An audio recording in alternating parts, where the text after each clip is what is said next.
Hi, everybody. Welcome to the tutorial. If you're here to learn something, Furbies are the most evil thing ever created by mankind. Moving on. Correct. Oh, dope. That's a much better opening. Because we do actually teach people things. That's your lesson for this week. Yeah. All right. See you next week. Yeah, bye. Episode over. It's Yep, a wrap. totally boys. done. That's a wrap, boys. Bum, bum, bum, ba-dum, ba-dum, bum. That's all, folks. All right, fearless leader, what are we doing today? Oh, goody.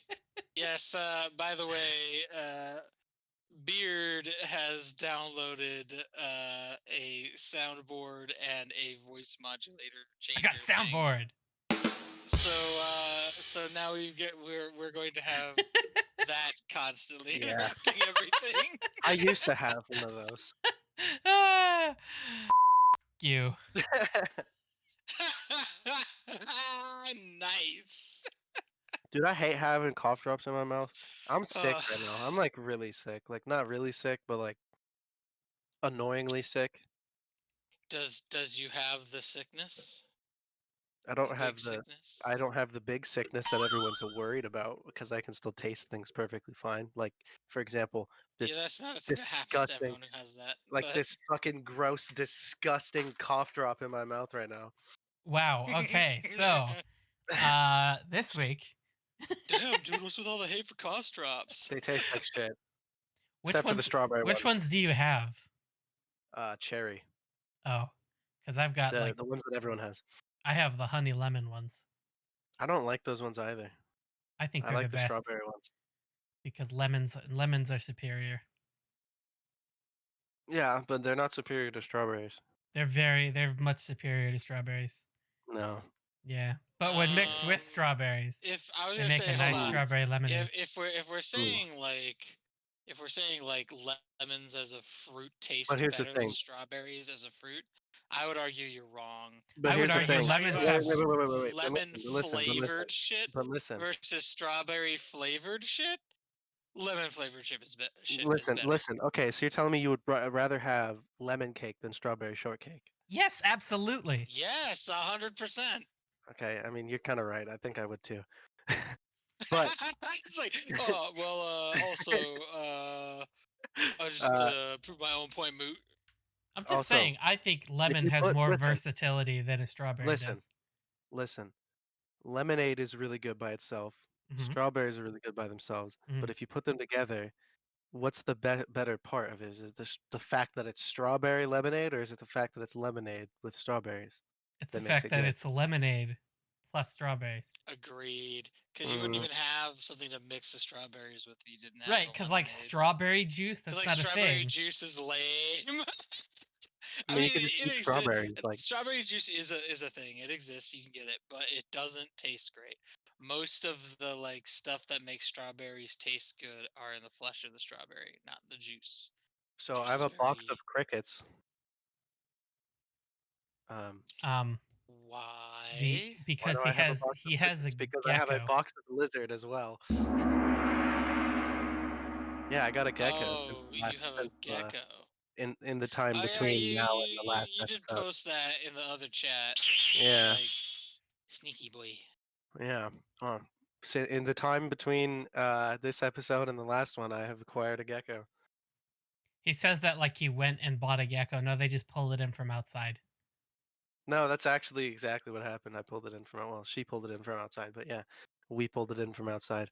But yeah, we have a gecko now. It'll probably die in by the next episode. So I hope not.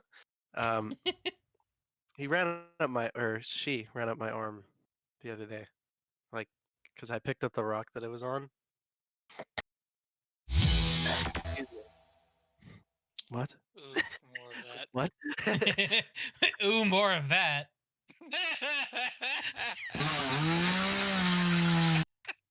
Yes, quick. All right. I don't want to get copyright struck. I don't know if I was just trying to make the joke, but okay. I don't get it. Okay, all right. I just literally- fucking playing. I can't even Yeah. hear the whole sound. I literally just hear like, and that's it. I don't even know what the sound is. So Okay, that was a so our change. discussion topic today. Anyway, yes. So today we're talking about 3D realms. 3D which realms. is Realms. The creators which is similar. Of, it's time to kick ass and chew bubblegum, and I'm all out of gum. Yes. So it's similar that whole in fucking vein meme started. to Yeah. what we talked about. I think a couple of weeks ago when we talked about id. Software. Id, yeah, because that's all. Yes. That's when you look back. If you look back in gaming history, at some point, it's all connected. Yeah. It Yeah, really, if you go really far is. enough back, yeah. 3D Realms is also directly. So id wasn't ever technically an affiliate or subsidiary. Well, an affiliate Right. maybe, but not a So subsidiary of Apogee. Whereas 3D Realms is an actual subsidiary. I was gonna of say, so Apogee affected 3D Realms, which affected, Apogee affected 3D Realms and also affected id. And the 3D Realms went on to affect so many other Yeah. things. Yeah. And they still are really. But we can get to that. I'm all out of gum. Seriously, that's where it started. Is do fucking Nukem. Yeah. So I don't think he would even mind you saying his name like that. No, I think in fact he probably would have said it like that himself. This is I'm here to chew ass and kick bubblegum. And I'm all out of gum. Dick kick him. Ah, kick. yes, queen, I guess. Why do you keep saying that? It's a meme. You're like the opposite of the type of person that should be saying that. You're like a That's the reason. It's like an anti-meme. like a fat white millennial. Oh man, you didn't have to tell everybody I'm fat. Now none of the chicks who watch this show will want me. Hey Wow, man, some girls take fat guys. Well. That says the part where you're supposed to applaud. Wait, hang on. Do I have that actually? Awesome.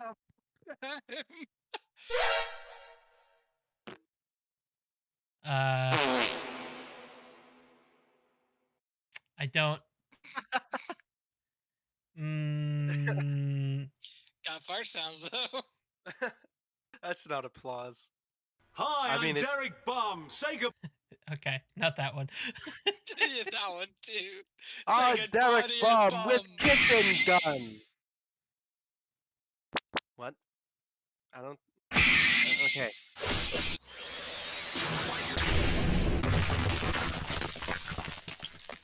Nope, no applause. Okay, moving on. I'm here to kick ass. Don't worry about that last one. That wasn't anything important.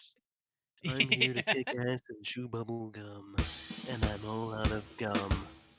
What is it not going to be? So we're talking about 3D Realms. Let's just repeat the same chew ass and kick bubble gum Minecraft line. was the most influential game of the past decade. Zawardo. Okay, so anyway, we're talking about 3D Realms. Yeah. So for me, my experience with 3D Realms. Go on. It's about Duke Nukem 3D. Is mostly Duke Nukem. Yeah, same. You had something in mind though. I just like fucking stomped on you like an asshole. I'm sorry. I mean, I was gonna say I didn't so much write a script this week because the 3D Realms Wikipedia page pretty much says everything I would have said. Well, so what you're telling me is you're lazy. I mean, yeah. I didn't write a script this week because I found out 5 minutes ago that this is the topic we were covering. No, I don't ever write scripts. I knew last week. Yeah. Did we say something about that last week? I was pretty sure that we put No. Because RIngo wasn't here last week. No, We I put wasn't. Dark Souls on hold. Yeah. Because RIngo wasn't here. Right, and then I thought that this week we were just gonna do that. When we talked when about Zeta was like, "Yeah, I can't make it," I was like, "Oh, okay, so we can't do that." When we talked about id Software, I said when it gets to be my turn again, I'm going to talk about 3D Realms, and it's my turn again, so I'm talking about 3D Realms.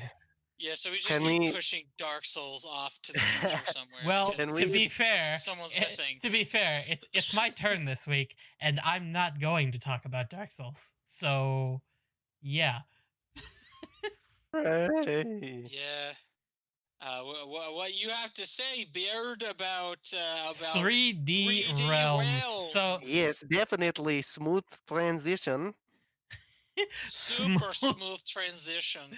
Smooth transition. All right. Something like. Okay, so 3D Realms is what we're talking about this week. Yeah. Righty then. Don't question it. Can't you just do this in post? Like, theoretically I could, but it's more effort. It's much funner this way. Okay, that's he gets our reactions to shit as he does it. Yeah. These fucking crickets are literally crawling over the top of each other to try and get out of this box, but like they can't even get out of the box if they get to the top. So I've got a job. I've got a job.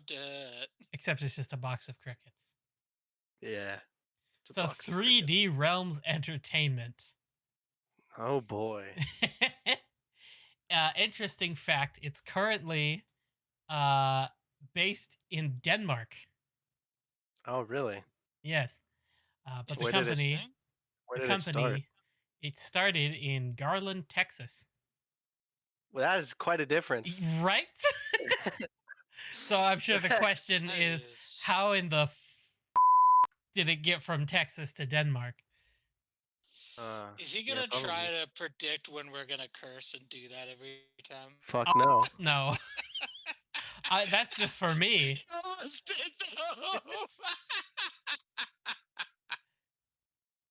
Oh man. I can't predict what you assholes are gonna do. Shit, I mean, neither can I most of the time.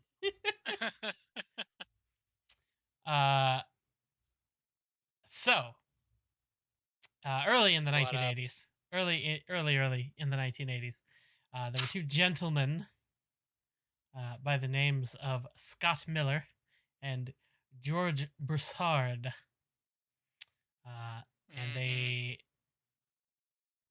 met. Is it Broussard or Burkard? Broussard, Broussard. They met in the computer lab in the school they were going to. Interesting. And Miller, he spent time programming text adventures on the facility's Apple II. That's an old ass machine. That is a fucking ancient piece of technology. After they graduated, they both took jobs at a local arcade. Like the same arcade? That was called... Yeah, like an arcade with like machines and stuff. It was called the Twilight Zone. How fun. Definitely not haunting at all. Super duper creative. And because of that, because money went a lot further back then, Miller was able to attend college. And over time, his interest in video games increased. During his sophomore year, Miller dropped out of the University of Dallas to focus on video games.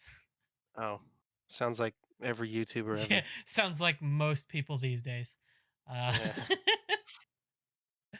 Which apparently included participating in tournaments as well as programming games as well. Does it have any information on what game tournaments? It does not. Oh. Man. Yeah, you think I would have gone and looked that up? No. It's not on the wiki page. I'm not covering it, bitch. It's one of those like It's not important enough. Honestly, do we need to talk about what game tournaments this dude in the 80s was a part of? I'm curious if it was like Pac-Man or like Galaga. Like... Dude, we're talking about the 80s. I know. Talking That's about like Pong. Yeah, that's like I know. Atari era. I know. I'm fucking. Yeah. So anyway, Miller's favored interest at this point was Turbo Pascal programming language, which I don't know what that is. That's a foreign concept to me. Yeah, it sounds absolutely ancient, but I assume it's a programming language that the great old ones used to make video games. Old ones, okay. I'll be honest. I heard you name that programming language. I was like, I've never heard of this in my entire life. Yeah, same. Yeah, but apparently, it had great integration with IBM computers, and that's why he used it. Oh, I've seen this before. I looked up a picture of what it is. It looks pretty much like the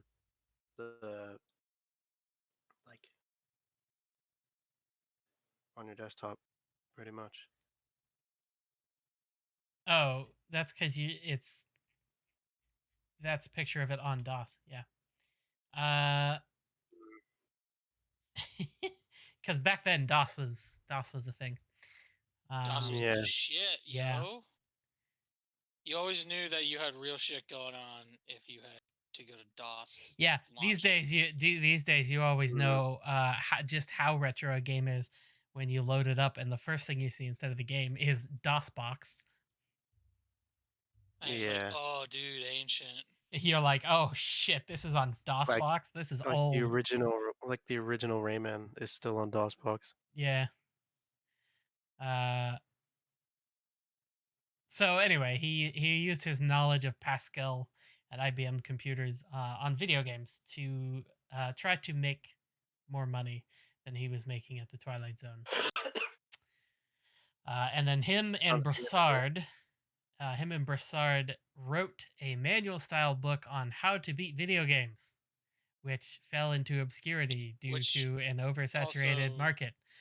I was gonna say, was just like, that's like there's a bajillion of those back then. I was gonna say, useless thing to create at the time. Yeah. Does nothing for you. But way back then, people were interested in shit like that. Though. Yes, nowadays, because be like, buy the strategy guide or whatever. Because in fact, due to that book, Miller got a job as a video game critic for the Dallas Morning News. Oh, okay, so it was a little less than useless then. Yeah, so back then, essentially they did the equivalent of writing a fucking Game Facts article, and it got him a job. I was gonna say, video game news back then was lame. Yeah, it got him a job at the fucking Dallas Morning News. Like that's nothing you would see these days. Yeah. After 4 years writing for the newspaper, he decided that he was capable of creating games that were better than those that he had to review and quit his job. Oh man, that's a thing you would not see today nowadays. Yeah. Game critics would be like, this is bland and it's totally terrible or whatever. Like, well, how would you, what suggestions would you make to help make the game better? I don't fucking know how program work. Yes, exactly. Yeah. Like that's game critics today. Back in the day, you get a game critic would be like, you have this problem, this problem, this problem, and then someone would ask, well, how would you make it better? They'd be like, well, based on the fact that they're probably using this coding language and there's certain certain limitations there, they'd have to recreate an entire engine and whatnot. So I know I'm making a lot of complaints, but there's not a lot they can actually do. So don't be too harsh on them, guys. And like totally different attitude, totally different. Yeah. Meanwhile, these days it's like, what suggestions would you suggest to improve the game? Stop using Make it better. Stop using RPG Maker. Yeah, basically. How do you make the game better? Unity sucks. Yeah, Why does Unity suck? Unity 'Cause sucks. It sucks. Like, What okay. about it sucks? Exactly. Like, don't just sit here and tell me the engine's garbage. Tell me why the engine's garbage. Right. It's like what am I not accomplishing using What are these engine? baseless claims? You're looking at my car and going, I don't like your wheels. Yeah. Yeah, fuck you. You don't know nothing. I don't like your wheels. How did you make it better? I don't know. They just look dumb. You just look dumb. Okay. Yeah, well, well, so does your Bitch, if face. you don't got nothing to add. Yeah, These wheels. exactly. These I've wheels. got some Get suggestions me to your parents to so the they could grocery fuck store. better. Wow. Wow. Wow.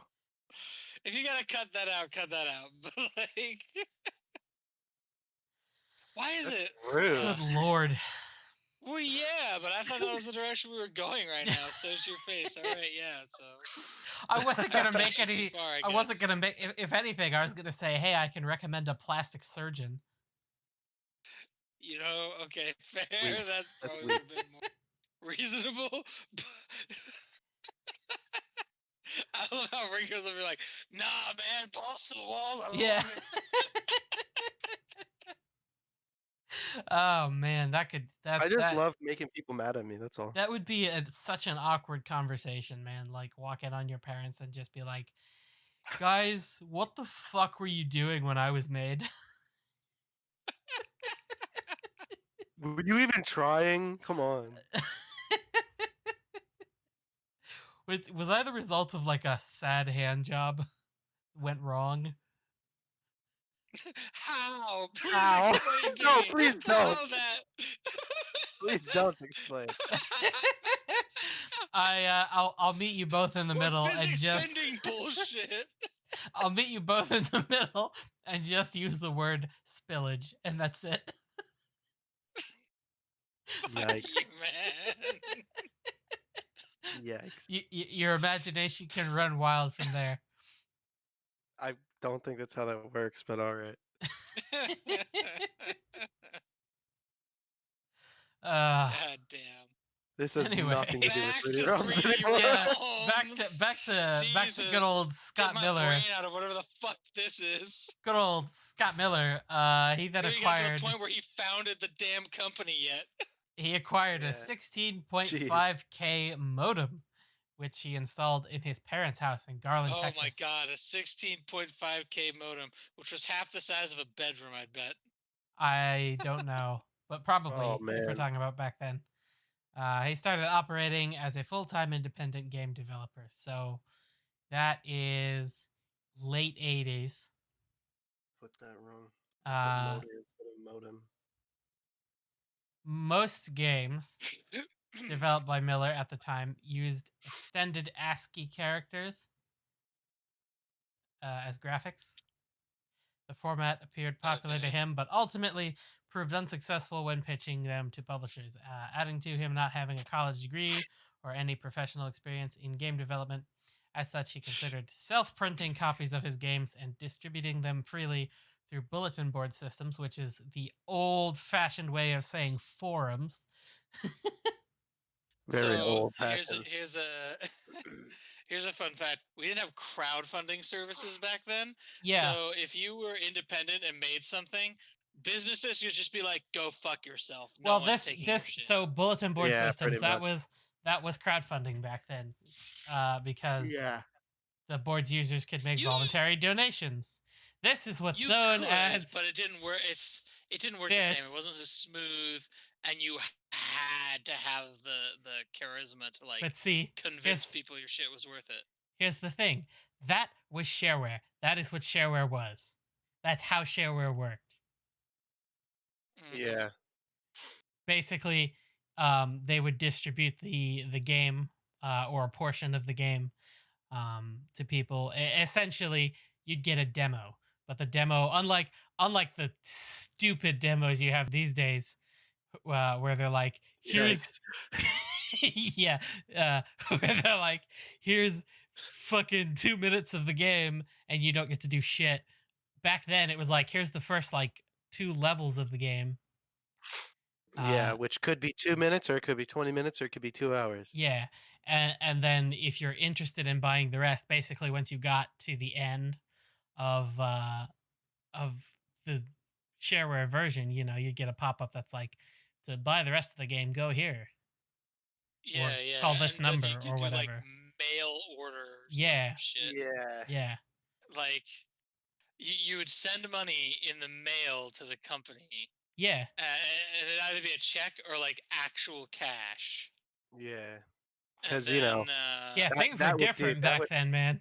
you can't even do that anymore. Like, you probably yeah, it's not send a really check in the mail, yeah. but you cannot send cash in the mail anymore. Like, you just can't. Yeah, I was gonna say that. Yeah, it's just like you really can't get away with that shit anymore. Like it's not allowed. So the now whole you gotta- system is different because we mentioned that when we did the id episode too, that id started out doing shareware with mail order. mhm. Yeah. And like I don't think we actually sat down and explained what mail order really meant in that regard. Oh, I think yeah. a lot of folks No, I don't think so. don't really know. Like that's Well, what it's you just- did. You sent a check in the mail to the company, and it took a week to get there, and it And took them then- another week Yeah. to process your shit, and then say you now to process your shit, send you a fucking floppy disk with the whole game on it. Mhm. Well, sorry, send you 4 floppy disks. I was with the gonna whole say, game on it. that's impressive if it fits on one floppy disk. Yeah. Well, Oh man. towards the end of floppy disks being useful, they did fit whole games on them. Yeah. Yeah. But that was like in the 90s and early 2000s. Mhm. So Mhm. this is the point. Miller decided to do shareware. Apparently, he was urged not to do it that way, but decided to do it anyway. And he released. To be fair, that was a super popular way to do it back then. Yeah, well, I mean, it worked. He released 2 games called Beyond the Titanic and Supernova as shareware games. Oh, And- I remember Supernova. Beyond the Titanic, as in like the movie Titanic. We're talking about the 80s. I'm I don't know that assuming. Wait, game, wait. or I don't know that movie was around back then. I don't know when that the movie came out. didn't I exist. actually, But I the haven't myth even of the seen that Titanic, movie. like, Wow. Um, so Titanic came out in Yeah, the '93. story. Oh, did it? Wait, how the fuck do you Titanic just came out know in that? '93. I'm a film major, dum dum. You're wrong. It was Titanic. 1997. Is it '97? 97. I'm a film major, and I have the power of Google and IMDb. Yeah, it's 97, and there's apparently a Titanic 2 from 2010, but nobody cares about that. Yeah, I was gonna say nobody cares about that. We never hear about it, but Titanic is considered one of the great films. Also, like and we are What the going to fuck? talk about this later after the show. God damn it! There's apparently a new Space Jam, but we'll get to that later. Oh yeah, I saw a thing for that. I forgot. Yeah, everyone's bitching because they changed Lola Bunny's design. Yeah. Yeah. Well, she's not a thirst trap anymore. Yeah, pretty much. I have no problem with that. They got so many complaints like, you turned my son into a furry, you bastards. I mean, That's just dumb. listen, Yeah. if Lola Bunny turned you into a furry, that's your problem, not mine. I kind of feel, yeah, that's kind of what I feel about that too. I mean, it's whatever. It's just It like, doesn't- I mean, as far as I'm concerned, turn me into a furry. the furries aren't bothering me, so whatever. Okay, fair. I mean, it's not worth going into detail about it. I'm just gonna be like, that's a thing I've heard about a lot recently. It's just, Yeah. So, 1986 and 1987. Those were the years those games were released. Again, Beyond the Titanic and Supernova on shareware. And the income was low. This is about, and I say low, and I'm about to say this, but it was Remembering Supernova. it was roughly, according to Wikipedia, $10,000 for a year for both games combined. Yeah, but that's about back then. That would have been worth more, a lot more than today. Oh yeah. But but definitely, I'd be like, that's like not that far under like a poor man's salary these days. Mm-hmm. But you're talking about late '80s. That's probably equivalent to 50 or 60 grand a year. And I probably should have opened this section with this, but at this point, the company is Apogee Software that he's creating these games under. Isn't inflation a bitch? It is. That's not what we're going to talk about today. Yeah. It is. Yeah. So just to be clear, Apogee Software was the company that he founded, Scott Miller, along with well, I don't think George Broussard helped him. Scott started 3D Realms. Then you gotta admit, if he started both of them, then 3D Realms is basically Apogee. It's the same guy. Yes, and yes and no. You'll see what I mean. We'll get there. But at this point, it is Apogee Software. Okay. Yeah. So, I do remember because you mentioned Scott Miller in the id episode. Yes, it's a familiar name because again, that went back to Apogee. I remember Scott Apogee Miller was a starter point for a lot. Yeah. So like you had id, you had 3D Realms, and you had what's that one? The big American RPG company. I'm trying to remember the name of. Capcom? No, that's Japanese actually. That's Japanese, bro. No. I'm trying to think, because when you think RPGs nowadays, you think Square Enix, Sega, Capcom. Those are all the big names. Yeah, and those are all overseas companies. Konami, etc. But there's some big name American RPGs that came out. They were more popular back in the 80s and the 90s. Do you remember any of the names of the games? That might help me remember what you're talking about. I was gonna say, like, I'm thinking of a couple, and I'm not remembering the names of them. I want to see if I can,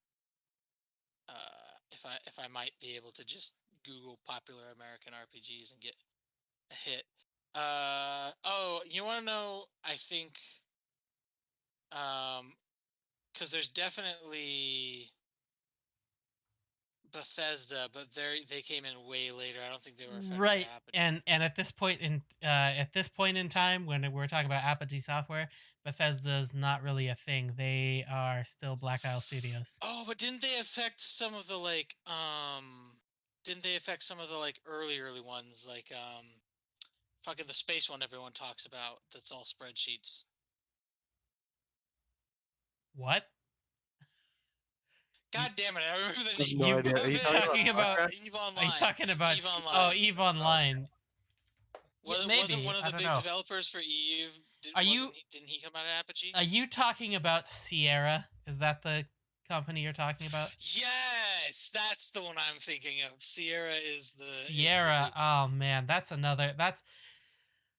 a whole thing we could do in an episode. Sierra. Where did Rise of the Triad come from? That was Apogee and 3D Realms. Oh well, there you go. I was gonna say, yeah, that's also my experience. I'll list all the games. I'll list all the games at some point. We'll get there. Let's go though. Let's finish our history lesson up real quick, because I think we do want to talk a little bit about the actual games. Yeah. About our actual experience playing the games. So Miller's next game then that he developed under the Apogee Software label, Kingdom of Croz is what it's called. It was developed to include 60 levels, more than what he wanted to release to the public, according to him. And as such, he developed a new distribution model, which you may remember from when we talked about id, called the Apogee model. I wonder where he came up with that idea. Yeah, in which only a fraction of the game would be made available to play for free. And this is like what I said earlier. It's basically shareware. It's shareware, yeah. Yeah. I was like, so in other words, this dude invented shareware on top of basically, yeah. Inventing. Damn, this guy is a big deal in video Yeah, game yeah. history. Yeah. Basically, the way it's described here, and I quote, only a fraction of the game would be made available to play for free on BBS, which is those bulletin board systems from earlier, which upon completion would display Miller's mailing address to the player. That's not an email, that's mail. Yeah, like post or Yeah. mail. Would ask them to contact him to buy the rest of the game. He applied this model to Kingdom of Croz by breaking it up into 3 parts named episodes, which was a very common thing back then. Well, yeah, because you couldn't fit everything on one floppy disk anyway, so he would share the first episode over BBS and retain the other 2 for sale. So basically, you would get you'd play the first episode for free, and then buy the second episode, and then buy the third episode. Yeah. So it was kind of like how DLC works these days, only it was done by mail. Mailable content, I guess. Yeah. So released on November 26th in 1987, Kingdom of Croz was the first game to bear the name of Miller's one-man company, Apogee Software Productions. And the game proved successful, with checks sent to Miller accounting to roughly $80,000 US. Damn. With him receiving $100 to $500 every single day in 1987. Back then, that was a lot. That's your money. fucking mate. You're rich. Yeah, $500 a day, bitch. That's 3 airplane rides. Yeah. And then your old buddy Broussard, who we haven't really talked about this whole time, he also joined Apogee, which he had his own lesser known company called MicroFX, which he just merged with Apogee because it was more successful. So 3D Realms, now we're getting to this part. 3D Realms, 1996 it was created. The year before Titanic. Yes. That I was wrong about. 1996. And it's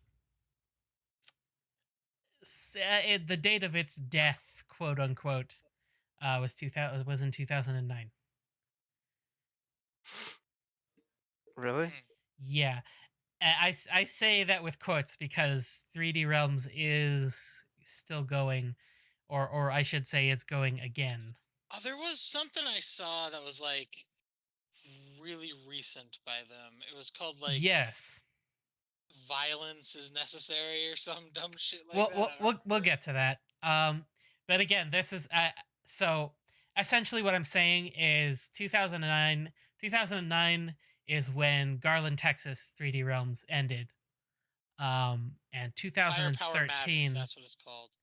2013 is when Denmark 3D Realms probably would hurt in today's society.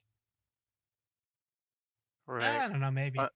I'm looking at some of the 3D Realms games. I'm remembering a lot more than I thought I would. Yeah, they did. They did a lot. They were a lot of things. They were really prolific. So 3D Realms was created with the intent to create a division for every game genre under Apogee Software. Right. The 2 brand names, 3D Realms, which was apparently created in 1994. And that was created alongside the company or the brand name Pinball Wizards, which I've never heard of. Pinball Wizards. Yeah. Yeah, I've never heard of that either. Like, I imagine it's a pinball game like other pinball games I've played, but I've not heard of that specific. They were created instead of publishing every game under Apogee as it had been in the past. The goal of this strategy was to create a different brand for each game genre, making each new game identifiable based on which brand it belonged to. which isn't a Wait, can you foreign say that again? I idea. think I heard that wrong. So the strategy was to create a different brand for each game genre, making each new game identifiable based on which brand it belonged to. Yeah, that made more sense. I thought you said something about switching brands based on a country, and I was like, no, what? Why would you do that? It's for marketing, basically. It lets them target different markets based on their brand name. Mm-hmm. Yeah, which is a pretty common practice these days, but back then, back in like the early 90s, smart as fuck. Yeah. Yep.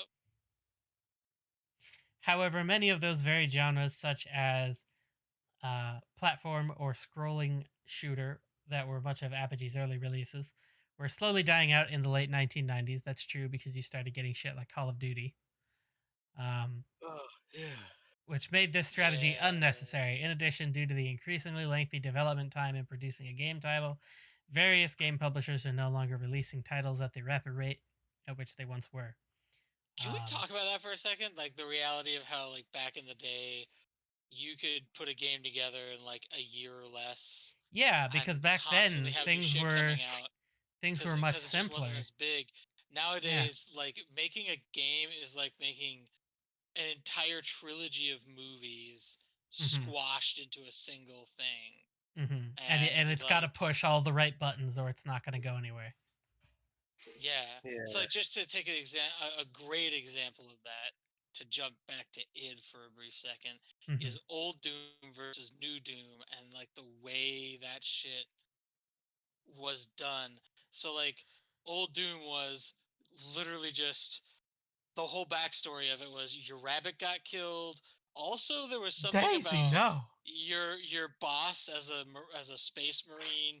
You like punched him in the face for being a dick, and he sent you to this nothing environment. It was a very loose story.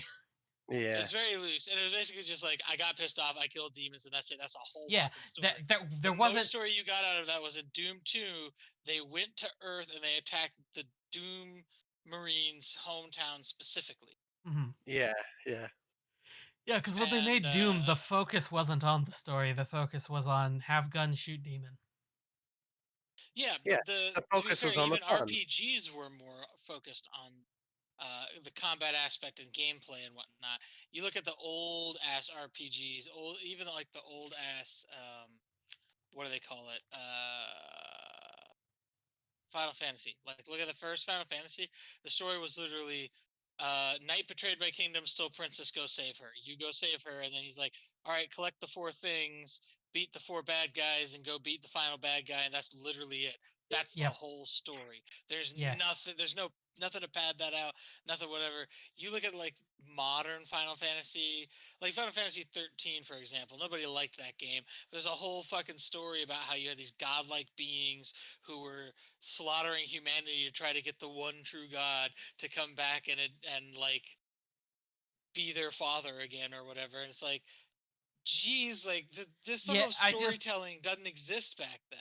I just want to say Doom now, and there's a whole fucking cast of characters with this scientist dude who got old and decided to shove his brain inside a machine so he can keep living forever. Here's the reason it worked so well though, is because they just took the core concept of Doom, they kept it, and they just added bits. That's it. Yeah. Well, yeah, they added 1 or 2 drops of modern. I'm just saying though, like I'm just trying to point out the difference in what you need to do to hold an audience's attention. Yeah. Because back then, have big gun will shoot was enough. Right, because back then games were being made by John Romero, and these days games are being made by like Scott Cawthon and Todd Howard and it's a whole different. It's different. It's a different market. Not just that. I mean, modern audiences expect something. It just works. Yeah, it just works. Yeah, right. It just works. Yeah, we don't need NPCs. It just works anyway. Also, just real quick, I will say, Final Fantasy 13 so far is the closest game I've seen to the Final Fantasy movie that we don't want to talk about. It kind of is. Yeah, and now that you've seen now that I've said that to you, you're never gonna forget it. No. You're gonna But see you're gonna see Final Fantasy 13 and go, damn it! Oh my god! Damn it! No. People who sad people who people are gonna be upset we bring this up. There's a movie called Final Fantasy, like the Winds of Change, or some dumb shit. Zeta actually likes to bring up the Orion cannon or whatever they had from that movie because he thought it was the most awesome thing ever. And I was like, I mean, it it's was all right. literally the Justice League tower from space. Yeah. But whatever. I feel like the Mass Driver from Heavy Gear 2 was cooler. Agreed.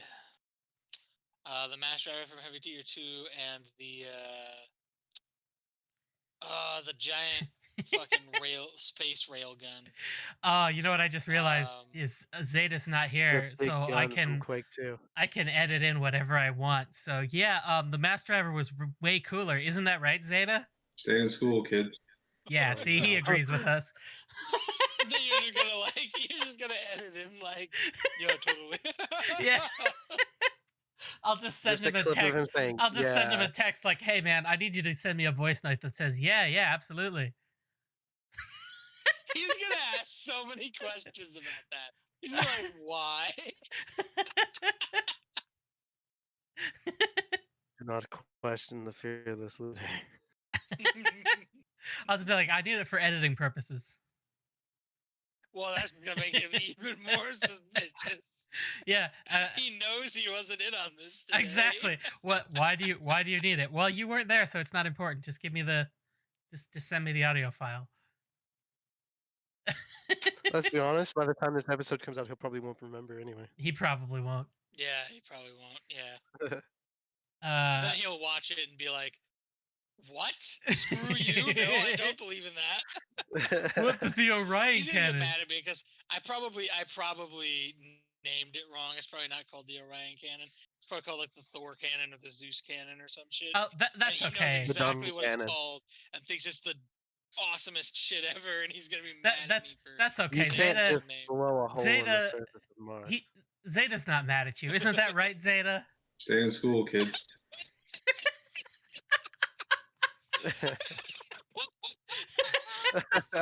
I'm having fun with this. I think you're having more fun than you should be. See, here's the other thing I know is when I edit this later, I'm gonna be like, why did I make myself have to do more work? Just leave it empty. Just leave it blank. Zeta, why did I do this to myself? Tell me, Zeta. Stay in school, kids. Yeah, you're right. You're just gonna have him send you a voice note that says like, "Because you're an idiot." Yes. Probably. Anyway, so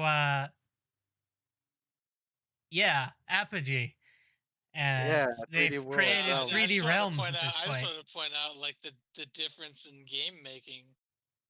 Yeah, yeah, it's way different now than it was then. Yeah. So 3D Realms was created in 1994 for specifically at the time the 3D game Terminal Velocity. That was their launch title. I remember playing that one. So do I, and it's on Steam. And it was responsible. Terminal Velocity, yeah, I remember. Yeah, that one honestly, really cool game. Hold on, describe that one because it sounds familiar, but I want to make sure I'm remembering the one. It's one basically where you're like in a space fighter, and you're flying around fighting enemy space fighters. Super descriptive so far. Well, I mean, it's a very simple game. About what it was. But you have like multicolored laser beams, and you can pull some fucking turn off the targeting computer shit. No. Not exactly. No, it's closer to Freelancer. Except without all of the things that make Freelancer. Okay, so I think I know what you're talking about. Is that the one that where you were out like you get sent out to the fringe or whatever at the beginning of the game? I think so. Yeah, because like it's basically Freelancer but with more railroading than Freelancer had. Freelancer's story wasn't railroady at all. Terminal Velocity is a simulation video game originally developed by Terminal Reality and published by 3D Realms for DOS and Windows 95 and Macsoft for Mac OS. It is an arcade-style None of fight this tells combat me game anything. with simpler game controls and physics than flight simulators. Well, you can always go look it up. Yeah, I'd have to. I think I know which one you're talking about, though. I don't think I actually played it.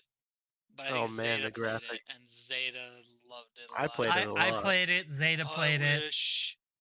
I wish that they'd make a game more like this. I think it's better than Freelancer. That was another thing. I don't think he ever said that. You never said that, did you, Zeta? Stay in school, kid. He's gonna be when he. By the end of this, you're gonna have to ask him for something, a little soundboard bite. No, man. I'll just use the same one over and over. I'll just go back to old episodes and just cut pieces of him going, "Yeah." Yeah, I totally did not. Yeah, or yeah, no. Yeah, it's like no. There we go. He's gonna watch this episode back at some point and go, "What the hell, guys?" and I know that at least we're acknowledging he's not actually here. Listen, I didn't have anything to do with it. I didn't have anything to do with it. The first time, I have no power in this situation. Once he knows about it, the first time that I'm in an episode or I'm not in an episode, and he's gonna be like, "Yeah, isn't that right, Beard?" This is just gonna be a thing that goes back and forth between the two of you, huh? Probably. Yeah. Ow! I just stubbed my toe. So it was made for Terminal Velocity, and was responsible for the latest installments of the successful Duke Nukem games, and for producing the Max Payne series, which is still an ongoing series that still makes games. I never played a single one of them. That's okay. You're not missing out on that much. You're saying the Max Payne series, right? Yeah. I mean, there's a couple of New York games that came out of Max Payne, but like, I would New York argue City Police. The first one was pretty good, and the second one was pretty good. And then they started just being like, we don't have ideas anymore. The thing I remember Max Payne for is somebody did like it might have been outside Xbox where they did like a whole list of like, these games have the unhealthiest health kits you can possibly imagine. And they brought up Max Payne because they compared it to Left 4 Dead, where it's like, in Left 4 Dead, you take a whole bottle of pills. And Max Payne, you take a whole fucking cabinet of pills. What? Yeah. Really? Yeah. You open a cabinet, you just like consume everything in the cabinet. Okay, because I'm just imagining like the Left 4 Dead moment when fucking... It's just like, pills here, and just like deep throat an entire fucking thing of it. And I was like, hold on. You're telling me Max Payne does multiple of those at the same time? I don't recall that. Spoiler alert, there is no zombie apocalypse. They're just high as fuck. Damn. And they're psychopaths, murderous psychopaths. And the reason that the escape vehicles always crash is because they're trying to take them down. Apparently, there's a Max Payne movies. Yeah. Yes. Like I said, Max Payne is a popular series. I've never touched it, but it is a popular series. Sam and Max is far superior. Yeah. I agree. Yeah. So apparently the other note that they have here, actually there's two notes. They say earlier 3D games like Rise of the Triad were released under Apogee. And then they also mentioned the Pinball Wizard's name was created for the 1997 pinball title Balls of Steel, but has not been used since. Balls of Steel. Which explains why I've never heard of it, because they released one game. Yeah. And it was freaking Duke Nukem Pinball. So they meant Balls of Steel. Oh my god. Is that what that is? So they meant to make a whole like line of pinball games and ended up only making one. Is that what I'm hearing? Because that's what it sounds like I'm hearing. Balls of Steel features. I clicked on the Balls of Steel page. Balls of Steel features 5 original pinball tables. Dark Side set on a remote space station. Barbarian classic medieval fantasy quest. Firestorm set to crime-ridden U.S. city. Mutation set an underground science lab, and Duke Nukem. Yeah, the Duke Nukem one. Which I don't have to describe because it's Duke Nukem. Ass and kick bubblegum. That's why in Duke Nukem 3D he says, "I've got balls of steel." He's actually referencing that game. He's promoting the other game that didn't go so well. Well, isn't there like isn't there like a whole ass arcade? There is an actual Balls of Steel cabinet in Duke Nukem 3D, yes. And he just like either shits on or promotes the games in the arcade based on whether or not they were made by Apogee. More or less. The last game. Such a childish thing to do. Why was I considered like okay back then to do shit like Wait, hold on. We're talking about the 80s and the late 80s and the early 90s. Like you had movies like Demolition Man. I mean, tell me Demolition Man isn't similar to Duke Nukem. Also, Demolition Man predicted half the shit we're going through right now. Like literally, Demolition Man, Judge Dredd, Fifth Element. You had crazy fucking movies like that. Yeah. You know what's funny? You're right. If Fifth Element was made today, it would have to be made different. Oh yeah, but despite way the different. fact that Fifth Element is like a stupid offensive movie by today's standard, it's still considered a sci-fi must-see. If you're a sci-fi fan, you have to see Fifth Element. Like, it's so goddamn important. Also, Blade Runner, which was way more serious. Blade Runner, Blade Runner. Blade Runner, no, they made a sequel to it. Yeah. After fucking 15 years or some shit. Yeah. What was the point of doing that? Because there was, believe it or not, there was high demand. Believe it or not, there was high demand for a Blade Runner sequel because the niche audience of Blade Runner was very loud about it. That and Blade Runner is another one of those sci-fi must-sees. Which I've never seen. Oh man, like I've seen. See, so we have the unique issue. I've seen Blade Runner, but you have not. You've seen Fifth Element, but I have not. Yeah, isn't that interesting? I've seen bits and pieces of Fifth Element. I'm aware of the basic I'm telling you, man, you're missing out on Bruce Willis being just like the most asshole sci-fi cop you can imagine. Like more so than Judge Dredd. Bruce Willis, asshole sci-fi cop. I really want to see it. Like it's ridiculous. It's ridiculous. Jeez. You're right. That movie's incredibly he's more offensive. An asshole sci-fi cop than he was in Looper. Oh yeah. Oh, way more. Oh no. Because he was pretty bad in Looper. Yeah, Looper. Yeah, but Looper doesn't have the 80s offensive ass humor that Fifth Element has. True. That's true. You want to know another thing we left behind in the 80s that I really wish they would not have done? Crystal one-liners. Pepsi? Oh. That too. Dude, they had the best one-liners back then. Like 80s, 90s. You just have the action hero come out and be like, boom, and just say like one line. And get to the chopper. God damn it, he's so cool. And then like... That's an opinion. That's done now. Man, like, we need to do fucking weeb. We got to do an episode on 80s films at some point. Oh boy. Yeah, definitely. He's over here like, I'm in danger. I'm a zoomer. I've never seen 80s movies. I haven't seen very many 80s movies. I've seen some. I haven't seen very many. It's a good pool of movies. It's really... Here's what I would say. They have a special magic 80s films. There's a set called the Definitive Schwarzenegger Collection. Oh no. Yeah. What was the one where he went to Mars and there was like mutant people on Mars? Oh, the one where like the dude's eyes pop out?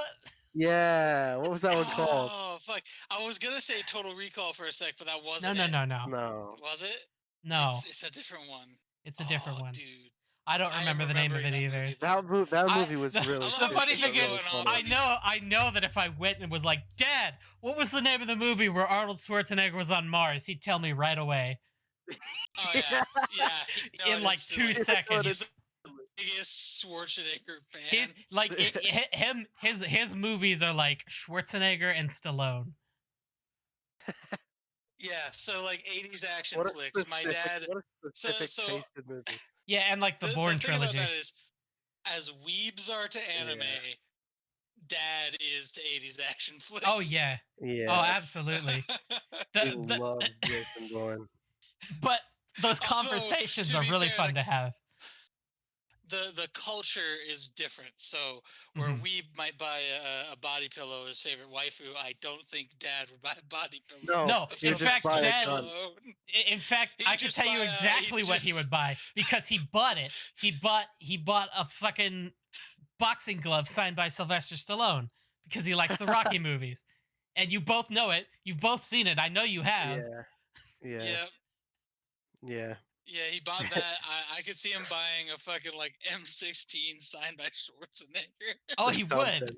If Or he, like a if he cigarette, could, he case, would. like He a would- cigar box He would be signed by on him or something. fucking top of that. And then he put on like he grabbed the Schwarzenegger gun and get himself a little headband and be like, "Hell yeah, I'm Rambo." That's the funniest. That's the funniest part about it is he'd be like, hey Steve, can you take a picture of me?" And then 2 seconds later he'd be like, yeah, "Yeah, Yeah, exactly. yeah, I'm fucking Rambo." What? Dude, I can hear you through the fucking wall. See, that's why I was saying he's the equivalent of a weeb, but for that. Yeah. No, he's really Yeah, he's great. Anyway.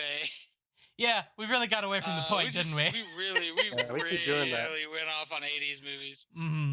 That's I'm That's saying a we good thing to gotta. go off on, though. That needs to be a whole episode. Yeah. Yeah. I mean, like, what was it? Last week when RIngo wasn't here, we were like, we're going to talk about this kind of game, and then spent the whole time bitching about Destiny again. Yeah, basically, yeah. I can't even remember what the actual topic was. Last I week? have no idea. It was Yeah, something that last I week, wasn't what was going to the have very topic? much input on. I don't exactly. know. Because we just bitched. Because you were like, have you heard of Anthem? And then we just went off. What the Anthem's fuck bad. were we talking by the about? Way, if you're interested Anthem's in checking bad. it out. Wait, no. I can't remember what we were talking about. No, we were talking about, we were specifically talking about Battle Royale games. That's what it was. Oh, Yeah, and then and you just somehow talked that- about Destiny. Somehow that led to us just complaining about Destiny more. I don't know. So I don't know what's happened with my phone, but Discord's freaking out, so I might drop Oh. here momentarily.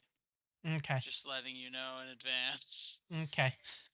I really need to fix your Yeah, I'm getting laptop. like a black screen. Hold on. If I drop, I'm sorry, but I'm gonna try to like reload this. Okay, well, in the meantime, I will talk about Balls of Steel. Actually, that's a lie. So It's there. It's open. Oh it my fixed- god, it's working like it's supposed to. Yes. I'm sorry, I just not came a black back screen across anymore. Gabe Newell eating a steak. This is such a professional show. We always talk about our topic at hand. And We're we always talk about concise. Gabe Newell. So you were Yeah. talking about 3D Realms, and you said something. The last thing I was gonna recall say the was last. Balls of Steel. That was and pretty then we much went the off last on- thing. Yeah. The I was gonna last say, game. I went off on. Didn't he just make fun of every game that wasn't Mhm. him in the Mhm. arcade, and that was acceptable back then? Yeah. And today we look at that and be like, what a fucking douche. Yeah, now it was funny. Yeah. Nowadays we just have like Sonic Boom, where they just make fun of their entire audience. So Yeah. It's Shut meta. up. It's the whole thing. Yeah, yeah, it's just that a meme. show does not take itself seriously. It at all does anymore. not. It doesn't. No. And I've never even actually sat down and watched an episode. I've just seen bits and pieces of it, Mhm. and it's just it's terrible, but it's so fucking hilarious. Mm-hmm. So the last game to be published under the Apogee name was a game called Star Gunner in 1996, which I don't know anything about, but I'm curious. Since 1998, all the company's games have been using a 3D engine, even if the gameplay is 2D, like in Duke Nukem Manhattan Project. As a result, 3D That's Realms... not an ominous sounding name at all. Yeah, I think that was like a limited release. I don't know. I'll have to look into it more. But as a result, 3D Realms has replaced Apogee as the brand name to publish games under. Also, by the end of the 1990s, Apogee felt the brand name was more associated with the old, outdated games and adopted the 3D Realms brand for all future releases. So at this point, 3D Realms has entirely overtaken Apogee. I see. So yeah, they are basically Apogee. Yeah, they're new Apogee. Well, actually, that's not true. They're 3D Realms now. New Apogee is a different thing. The Apogee name was spun off as Apogee Software LLC in 2008, a separate company that would handle distribution, remakes, and other developments related to the older Apogee games. And here is the big meaty part, okay? This is why this is what hit Apogee / 3D Realms really hard and why you don't hear about them much anymore. So Prey, not the new one made by Bethesda, the original. Oh no, the original where you play if I recall correctly, you play a Native American main character who gets abducted by aliens, basically. Yes. The original. And I remember Prey, when the new Prey came out, I thought it would have something to do with that, and then it had nothing at all. Absolutely nothing to do with that, and I was like, what?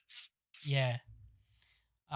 Prey was released by 3D Realms on July 11th, 2006. And I want you to pay attention to this, after being in development hell for 11 years. Jeez. It took 11 years. They took 11 years. Prey was originally developed internally by 3D Realms, but after several years of delays, the company outsourced the development to Human Head Studios. The other major project that 3D Realms was working on was Duke Nukem Forever, which was the sequel to Duke Nukem 3D. Yeah, that was also development hell forever. Yes, and that one I do remember, and I remember that one being in development hell forever. It was, and then when they didn't deliver on the expectation, listen, they got slammed hard for that shit so bad. Oh yeah, Duke Nukem Forever is an absolute shit pile of a game. It was announced in 1997. Okay. And on May 6th, 2009, its development was halted due to the development team being let go. And the release date of the game was changed to when it's done. But didn't it come out in like 2012 or something?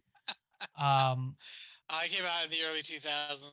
I do remember that, something like that. During the years of the development of the game, some outside developers have developed and published Duke Nukem spin-offs. On May 6, 2009, due to a lack of funding, major staff cuts were initiated, with the entire development team being laid off and other employees being given notice of their employment with the company being terminated. The company website briefly went offline on that day, but went back up soon afterwards. And while there was no statement at that moment on the closure, apart from messages on the 3D Realms forum, a message appeared on the front page of the site showing a group photo of the 3D Realms team with the caption, "Goodbye, thanks for being fans and for all your support." That was when? That was in 2009. And there's still a company producing stuff right now, though. Yes. Yes. So that sounds like they died, huh? It really does. But this article, well, this Wikipedia page goes on. Is this where we shift over to it's in Denmark now? We're getting there.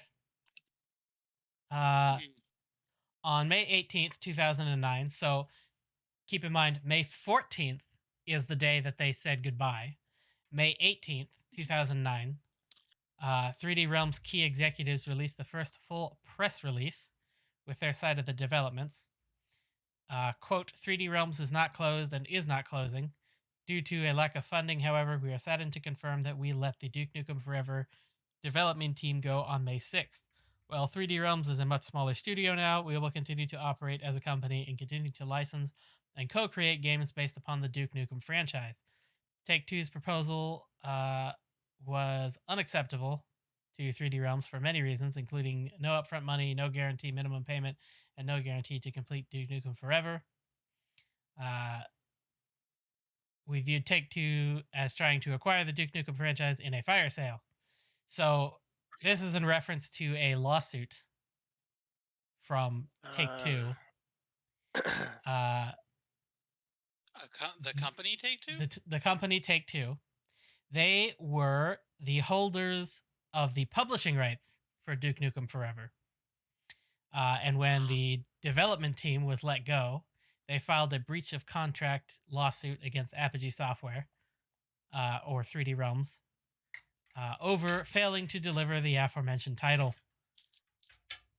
Take-Two, apparently, Take-Two asked for a restraining order and preliminary injunction to make 3D Realms keep the Duke Nukem Forever assets intact. Basically, I don't know what the details on that is, but I have no idea. But as you can see, 3D Realms just saw it as them basically trying to steal the franchise from them. Right. Well, it looks like that's kind of what they were doing. And their final statement there was, "We will vigorously defend ourselves against this publisher." And the very next paragraph says, on September 3rd, 2010, Take-Two Interactive announced that development of Duke Nukem Forever had been shifted over to Gearbox Studios, effectively ending 3D Realms' association with the game. So they did a real good job defending themselves. After 12 years of stunted development, 3D Realms remained a co-developer on Duke Nukem Forever due to their involvement in developing most of the game. However, the rights and intellectual property were sold to Gearbox. So Duke Nukem is now owned by Gearbox at this point. They became the owners of the Duke Nukem franchise. 3D Realms retained certain rights to the Duke Nukem back catalog, but transferred all rights to Gearbox Studios in 2015. So, since 2015, 3D Realms has nothing to do with Duke Nukem. It's all Gearbox Studios now. Huh. Isn't that weird? And they still fucked it up. Gearbox is the same people who made fucking Borderlands, though. Right.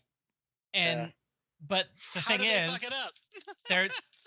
they're not 3D Realms. They're not the Duke Nukem development team. They didn't make Duke Nukem. They essentially just made their estimation of Duke Nukem. And also, to be fair, they were given the shit pile of assets that 3D Realms had just kind of not done anything with. So they were sort of information on what was supposed to go there. Yeah. So they were given basically a shit pile and told to fix it, and they did what they could do. And you know, when you're given a steaming pile of shit like that, the game that is produced is going to also be a steaming pile of shit, just rearranged slightly. And about the most appealing package you can put it. Yeah. I'm remembering I think it's Kangaroo Jack, the movie where like, I didn't know so much green came in a little brown package. Yeah. Yeah. That was Kangaroo Jack. Yep. Everyone thinks they're talking about his fucking shit log. Yeah. They're making poo-poo jokes. That was a horrible movie. I had some humorous moments, though. Kangaroo Jack was a special film. I liked the Steve Irwin movie better, but like, Whatever. Yeah. So, Moving on.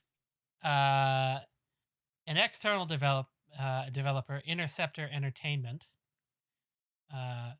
started work on a fan project remake of Duke Nukem 3D in 2010. They received limited authorization from Gearbox to proceed with the game, which was named Duke Nukem 3D Reloaded. However, after Duke Nukem Forever's release and negative reception, very negative reception, I might add, in 2011, Duke Nukem 3D Reloaded was put on hold indefinitely because nobody likes Duke Nukem at this point. I mean, if we could be totally honest, there was a reasonable fan base for Duke Nukem because back in the early '90s, well, I guess it would be the mid to late '90s, when Duke Nukem 3D, which was the first big Duke Nukem game, came out. People ate that shit up like popcorn. It was amazing. He was such a cool character. Everyone wanted to be like him.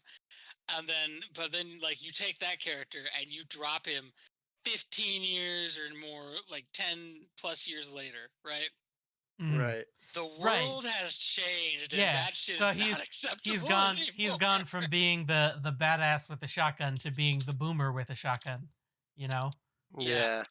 The racist asshole boomer. Yeah. He's just not that great anymore.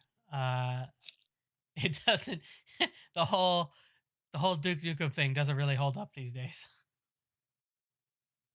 I mean, you think about any of his the only one-liner that still holds up is, "I'm here to kick ass and chew bubblegum, and I'm all out of gum." Yeah, which he stole from an 80s film, so that explains a lot. Yeah. Which, by the way, that's a great movie. Anyway. That's another thing Duke Nukem 3D had that a lot of people don't know about is you could fucking pay strippers to show off their bits. Yes, you could hand them pixelated money to see pixels.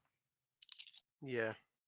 And the aliens are putting them in pods where they're basically naked. Mm-hmm. Yeah, that was part of his lines are nobody takes our chicks and doesn't pay for it and shit like that. That was part of the appeal to that generation. Yeah. And then the other one I can remember, I think this is the other one he had that actually stood the test of time, was I'm gonna rip off your head and shit down your throat. Yeah. That one stood the test of time. I still remember that one too. Yeah, I guess. Most of them, I mean, that was still considered fucking brutal, but but it's fucking brutal, more like Doomslayer brutal than it is cringy old style brutal. Yeah, and back then brutal was more acceptable, I guess. Although I will say, Duke Nukem didn't have a cutscene where they blew up a child. Fucking Call of Duty, so. Yeah. Yeah. Actually, that'd be an interesting thing to comment on, because the difference there is, while there was huge outrage about that, there was also a lot of acceptance for that I think Duke Nukem wouldn't have gotten in the same year. And the reason for that is Duke Nukem's was just being that to be that because that's what was cool in '96. But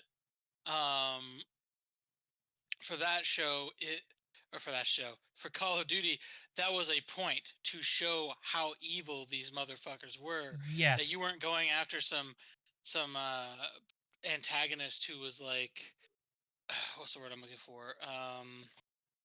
Sympathetic, and had he had a different life, maybe he could have been better.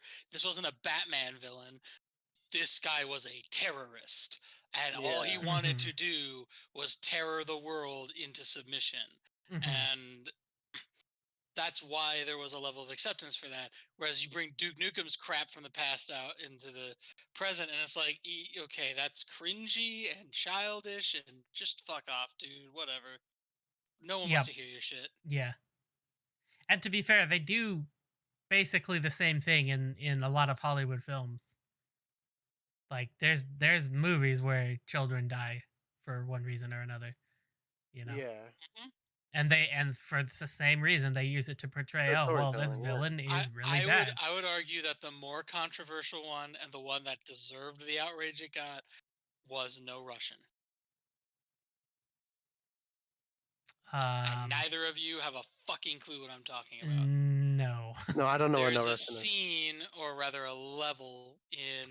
Oh, yeah. I know what Warfare you're talking 2 or about. 3. Yep. Yeah, Yep. It's called No Russian. Yep. You play a CIA agent undercover as a Russian terrorist, and you control a character who walks through an airport and murders people with a machine gun. Yep. Right. Okay. I forgot about that.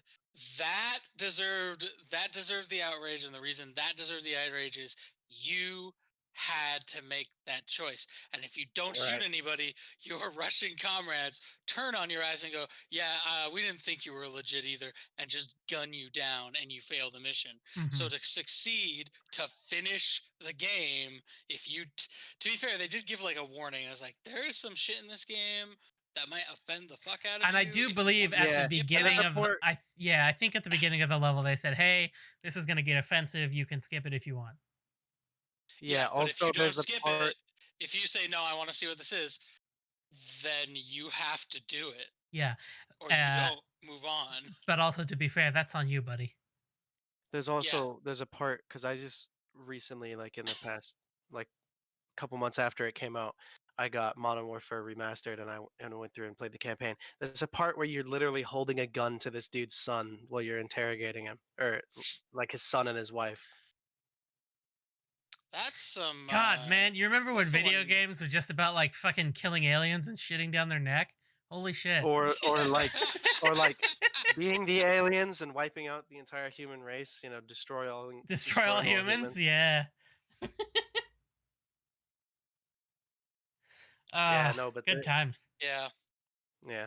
I like when it was about getting thrown into an alien version of the Matrix and getting superpowers like Neo. Yeah. Yeah. Saints Row. Yeah. Yes. Yeah. It took you a second. He's like, "Well, what game does that?" Yeah, Saints Row. I love that game. Saints Row is such a acid trip of a fucking game series, dude. It's great though. Yeah. Okay, so getting back to the point a little bit here. So in an interview conducted with good old Scott Miller. Yeah, remember that guy? Everyone's favorite, Scott Miller. Interview conducted with Scott Miller in April of 2011. Miller specified that 3D Realms was involved with several projects, citing, yes, we have several projects underway, all fairly small, not any big console games. Once Duke Nukem Forever comes out, we'll be definitely looking to invest into other projects and maybe other up-and-coming teams who are blazing new trails on smaller platforms like smartphones and Xbox Live Arcade. Oh, God, remember that? Oh, God. We have a long history of investing in young, unproven teams going way back to id Software. And including other... Apogee, the father of id, which is, now that I've done the research on it, not a name they deserve. Yeah. Including other notables like Parallax Software, which you may also know as Deep Silver. Yes, oh, yeah, no, I do recognize Deep Silver, yeah. Deep Silver's dope. Apparently they were the first to invest in Descent, which was a Deep Silver game. It was a Parallax Software game. Wasn't Descent? Doesn't that have like a subtitle to it too? And they also invented. No, I think it's Dark Descent. They invested in Remedy Entertainment, which you may know for Death Rally and Max Payne. Oh, come on, Dave. Tell me you remember Death Rally. I remember Max Payne. You don't remember Death Rally? I remember Death Rally. You don't remember? Describe it. Maybe Sweet Tooth. Describe it. Sweet Tooth the Clown. Oh! Fucking Death Rally. It's not called Death Rally. That was called something else. Hold on. No, that's not called Death Rally. Hold the fuck on. That's not Death Rally. I'm Googling this. Is it Death Rally? I'm that's pretty Twisted sure. Metal. Yeah, Oh, it's you're like right. Twisted Metal. Ah, That's what fuck, it you're is. right. That is Twisted Metal. Never mind. Bruh. I'm like, that's not Death Rally. Are you kidding me? I know fucking Sweet Tooth. That's not fucking Death Rally. Oh, that's fucking Twisted Metal. There, we've both had a blunder now. Yeah, okay. I said Titanic was in Okay, 1993. yep. And, So that means- and you said Sweet Tooth was Death Rally. So that means now it's- Ringo's got to fuck up I somewhere. was gonna say, now Ringo has to Nah, fuck up. I'm infallible. Thank you. No, you stole Now a that you gecko said from outside. that- What? Now that you said you're infallible, fate shall frown upon you. So anyway, Beans. apparently they liked doing that. They liked the model of investing in people, and they decided they were going to keep doing that in the future. They said, we seem to have a good eye for unproven talent, waiting for some experience guidelines and hard to find funding, which based on those names that they dropped, I would say, yeah, they did. Yeah. Or at least Scott did. Well, Scott knew what the fuck he was doing, though. Clearly. Let's be honest. Yeah. Scott was that guy back in the 80s. And you know, Yeah. this just goes to show you how much Apogee / 3D Realms was a base for the gaming industry. Like, Oh yeah. they had their fingers in all the pies. Oh, yeah. All the pies, all the Definitely. tasty, delicious, steaming hot pies. Yeah. Not to say that there weren't other huge contributing factors, like fucking Valve is a big one. Yeah, of course. Oh, I mean, how many games do we play on Steam nowadays? Like all of them? all of them, pretty much. Unless Not all of I them. still would super love to record an actual Civilization game between all of us. I would too, and I also have a machine that can handle it now. So I maybe one have the day. game, but I do not have a system that can handle it. So That's one of those That's things I'd love unfortunate. to do. I'd love to have the time to just on a weekend just stream an entire game. Yeah, for like 3 fucking hours because Yeah. that's how long it takes. Yeah. yeah, it's like Risk but better. Talk shit the whole time until It one of us drops really- nukes. I say Risk is better if you like simplicity. If you don't mind having a lot of extra stuff thrown in your way, Civilization's better. So in June 2013, 3D Realms sued Gearbox for unpaid royalties as well as unpaid money for selling the Duke Nukem intellectual property. So these two are having blows at each other over the 2010s. Late 2000s, early 2010s. The biggest, most popular character they had just got fucking raffle stomp yanked from them. Yeah. I don't really blame them for being like, fuck you bitches, we are gonna hurt you every way we can. You just robbed us one of our most powerful and important things. Also in 2013, the lawsuit was dropped with 3D Realms apologizing with an announcement that they had resolved any differences they had with Gearbox.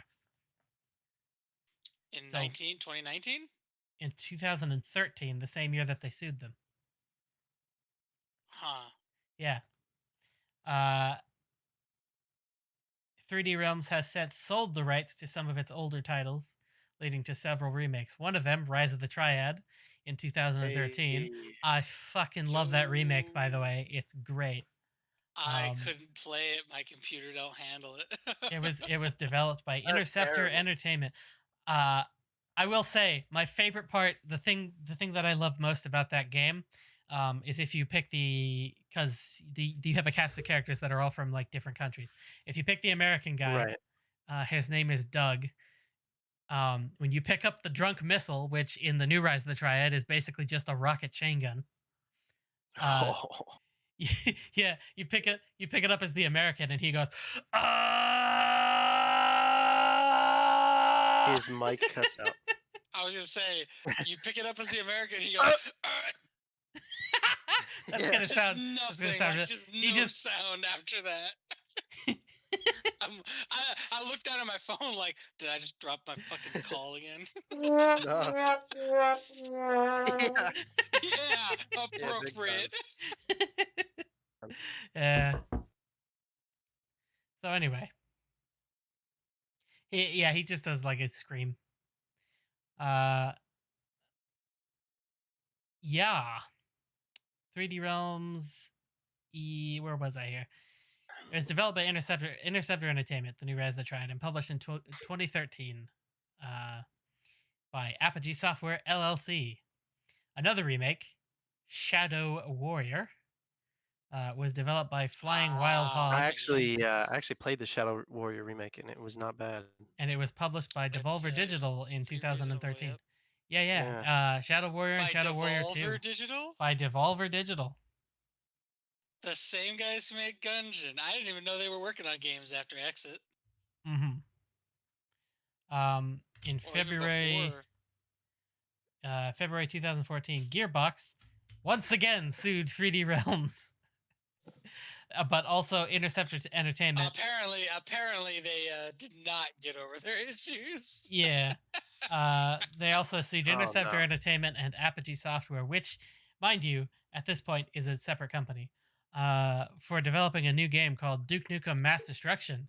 Gearbox stated that it was still the rights holder for Duke Nukem franchise, which is true, and permission had not been granted by them to develop the game. 3D Realms soon after released a statement admitting its wrongdoing.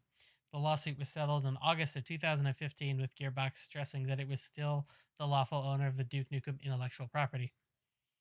On March 2nd of 2014, it was announced that SDN Invest, the part owner of Interceptor Entertainment, had acquired 3D Realms for an undisclosed sum. Mike Nielsen, the founder and chairman of SDN Invest, became the new chief executive officer of 3D Realms. And that December, 3D Realms relocated its headquarters to Aalborg, Denmark. So now 3D Realms is a Denmark company. Interestingly enough. Yeah. In May 2014, 3D Realms revealed they were working on a new game called Bombshell, which was released on the 29th of January in 2016.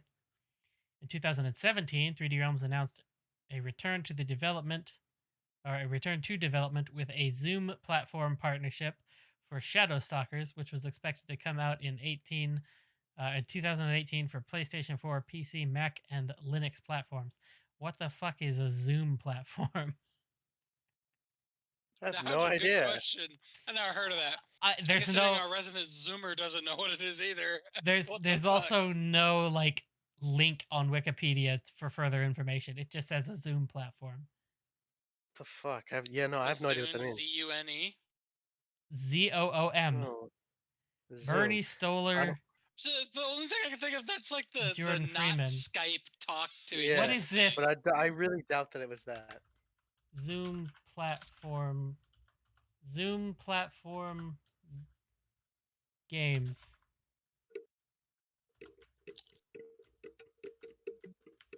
What the fuck is this? Zoom.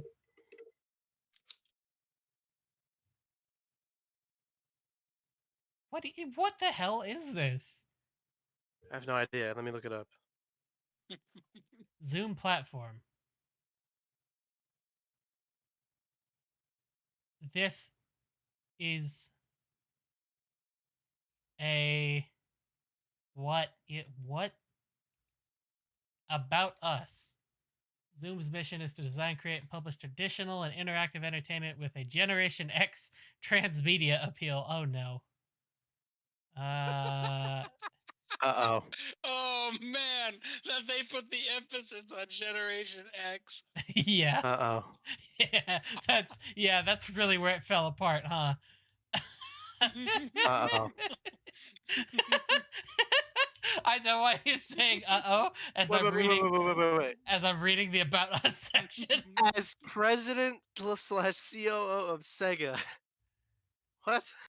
Wait. He's Where are you? the executive chairman of Zoom platform. Bernie Stoller, yeah. President / COO of Sega. What? Sega America anyway. Stoller was also Google's games evangelist? What the hell? Holy shit. Oh my goodness. Oh my god. What have we found? What is this? What the fuck is this fuck? thing? Seriously, what the fuck? Okay, here at the bottom, Zoom Platform Media is an exciting new venture whose sole purpose is to create original video game-centric transmedia content. The firm has been established to support Zoom Platform's current momentum and facilitate further growth.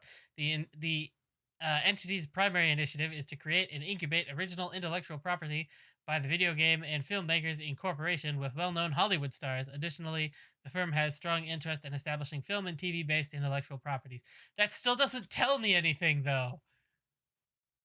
In other words, we're a company who has done absolutely zippity doo up to this point, but we exist.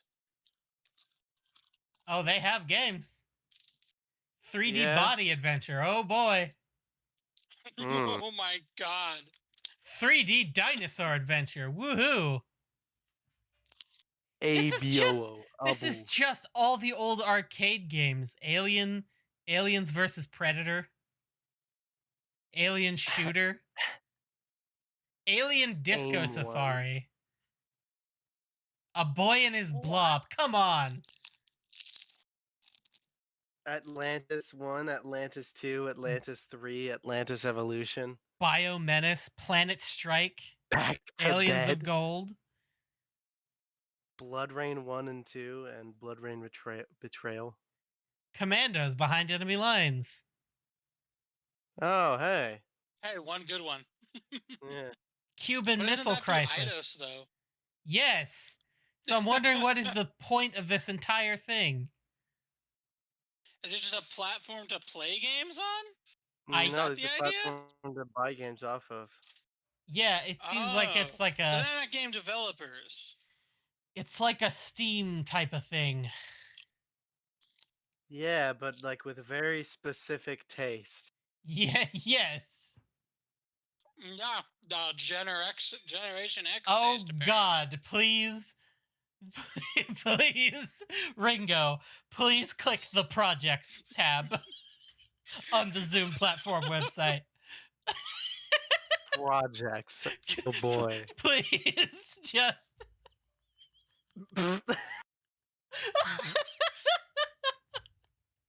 They just have a picture of some dude wearing a Colin Marquis t-shirt. Very old happy man. He's got a little mini him on his shoulder.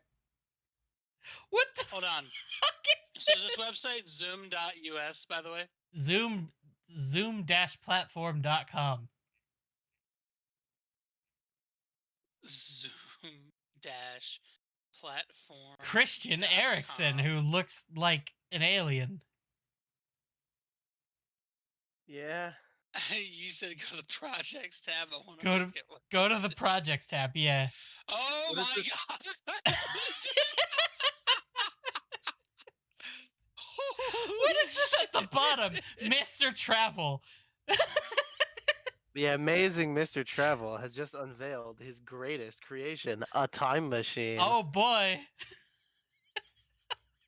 Yikes. Use your wits to survive the trip.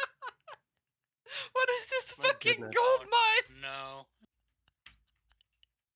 What have we What the fuck? What the fuck? Okay, this hurts. What the fuck is this? This is so dumb. Holy shit.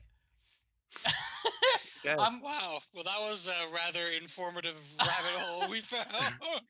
I'm gonna bookmark this and laugh at it again later. We have to bring Holy this up. shit. No, hold on. We need to agree on the next episode next week. We need to all talk about how Zoom is like the superior gaming. Yeah. And just have him wondering what the fuck we're talking about. Yeah. What? Zoom? You mean that thing that's not Skype? No, man, give it the time. Man. Zoom. Gotta be up to date, dude. But like, don't God, specify you're such a anything. boomer. Don't specify. Just.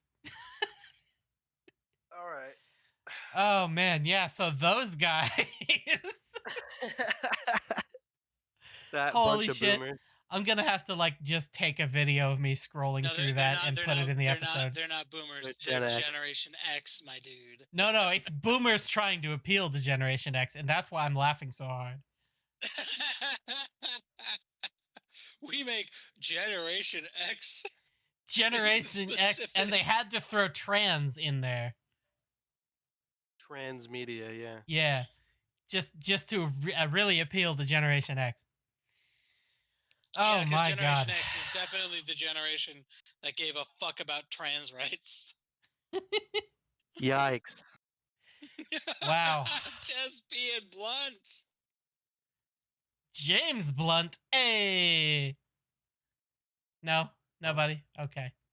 Nah. No. Nobody knows who James Blunt is. All right, fine. James Baxter. James Baxter. Dave is like, I don't understand. No, I really don't. James He's in a hoarse Baxter. voice, and all I can think is like, Wilbur, it's time for the show. Which is the most boomer thing I've ever said. Okay, so in 2017, 3D Realms announced a return to development with a Zoom platform partnership for Shadow Stalkers, which was expected to come out in 2018 for PlayStation 4, PC, Mac, and Linux platforms. Bernie Stoller and Jordan Freeman of Zoom Platform, Scott Miller of 3D Realms, and for some reason actor Pierce Brosnan have been linked to the project.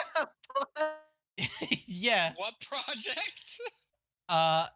The Zoom partnership for Shadow Stalkers. I don't know why Pierce Brosnan is related to this, but there you go. I have no idea, but that's fucking hilarious. No releases have been Pierce made Brosnan's as of just yet. Like a closet Shadow Stalkers fan. I don't know. Who knows?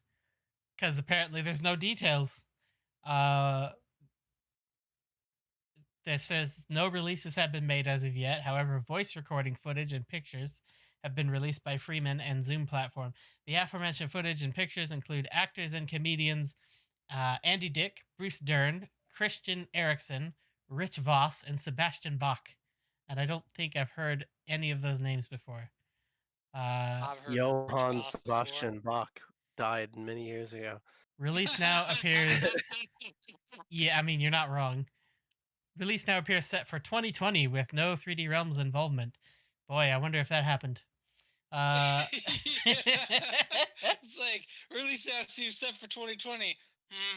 Probably not. Yeah, probably not. All of a sudden, COVID. World done. Like, just... Well, more like world paused. But, yeah. Yeah. On Either way, February it sucks. 28th, we'll see. Eventually. I have a few ounces of optimism left. On February 28th, 2018, 3D Realms announced the game Ion Maiden, a prequel to Bombshell. Ion Maiden, yes. Is that supposed to be something like Iron Maiden, but well, we'll get to that. Fancy and sci-fi. Developed by Voidpoint and using Ken Silverman's build engine, whoever that is. In May 2019, who the fuck is Ken Silverman, by the way? I have Author no of idea. Ken's Labyrinth. What? Okay, I don't know.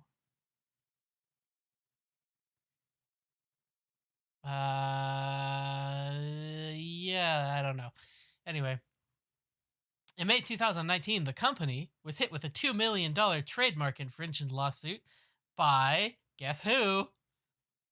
Gearbox Games. Or Gearbox. Gearbox. Yeah, it's gotta be Neither. Gearbox, right? Heavy metal group Iron Maiden. Why? Because they made Who claimed Ion Maiden was nearly identical to Iron Maiden, to the Iron Maiden trademark in appearance, sound, and overall commercial impression, and was attempting to trade off of Iron Maiden's notoriety. The company said it would review its options. That the artist gave a fuck. That Probably is 100% not. a producer trying to Yeah. just Probably leech money out of people. Yeah, The company said it would review its options once we receive official notice of the lawsuit and will make any necessary decisions at the appropriate time. So in July of 2019, 3D Realms and Voidpoint changed the name of Ion Maiden to Ion Fury in order to put an end to the lawsuit. Ion Fury was then released on August 15th, 2019. And 3D Realms announced Graven as a spiritual selector, successor to Hexen 2 in September of 2020, to be released on major consoles and computers in 2021.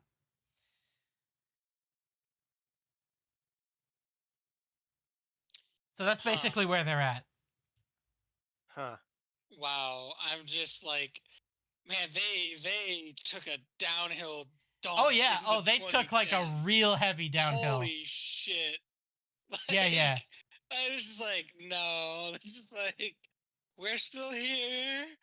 The world hasn't killed us yet. Yeah, they're still holding on. They're doing a little bit better, I think. They have hanging some on by a thread. Games published on Steam. Yeah, they're doing how they're doing, but like it's they definitely took a big hit, and that's why you don't hear about them much anymore. But they were a huge base for a lot of. Another game that I noticed that they produced was Raptor Call of the Shadows, which me and Zeta enjoyed a great deal. It's bullet hell. Oh yeah. I've got it on Steam.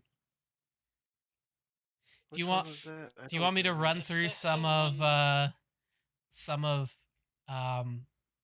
3D Realms games here? Apogee/3D Realms. Sure. Let's go for it. So if I start when we recognize shit. So if I start at the beginning in 1986, Puzzle Fun Pack. Oh, Adventure Fun Pack. Hold on.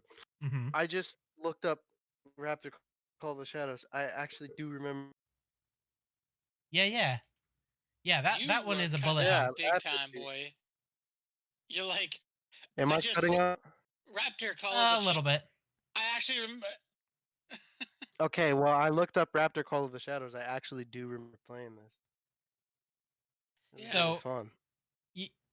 You'll see as I read these off where they started and how they sort of changed course here a little bit. But Puzzle Fun Pack, Adventure Fun Pack, Beyond the Titanic, Supernova, the Croz Trilogy, Word Whiz, Trivia Whiz, Trek Trivia, Next Generation Trivia, which I think you can imagine is, Trek Trivia for later. Then the Thor Trilogy in 1989, The Lost Adventures of Croz, Monument of Mars, the Super Croz Trilogy, Pharaoh's Tomb, which I actually do remember that name, Commander Keen and Invasion of the Vorticons. So that's kind of where a lot of Commander Keen. That's probably right about where they took a turn. Well, that's about when they met with id. That's when they that's when they met with id. Mm-hmm. Yeah. Dark Ages. Commander Keen is an id title, isn't it? Commander Keen is a collaboration between id and Apogee. Oh, yeah. Okay. Also, Commander Keen is like Doom Guy's grandfather or some shit. Mm-hmm. Jumpman Lives, Duke Nukem. That's the first one in 1991. Yeah. Did they make like a 3-parter for that? Paganitsu. Yes. Shrapnel City, Mission Moonbase, and Trapped in the Future. Arctic Adventure, Crystal Caves, Commander Keen and Goodbye Galaxy, which is probably, if anybody remembers Commander Keen, it's probably the one they remember more.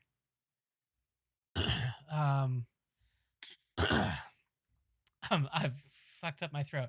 Secret Agent, Cosmo's Cosmic Adventure, Word Rescue, Wolfenstein 3D. That's a good one. Yeah. Yeah, that is a good one. Math Rescue, Scuba Venture. Oh boy. Major Striker, Monster Bash, Bio Menace, which I actually do remember. Alien Carnage, I remember that one. Uh, Duke Nukem 2. Blake Stone, Aliens of Gold. Hell yeah. Yeah. Did they also do Planet Strike? That's the one I played. Yes. Raptor Are Call of the Aliens of Gold and Shadows. Planet Strike the same game? Was the next question I No, had. they're not. Hocus Pocus. Because I know sometimes Mystic Towers. sometimes it'll be like that. Wacky Wheels. Hey, Oh my god. Wacky Wheels is fun. Wheels.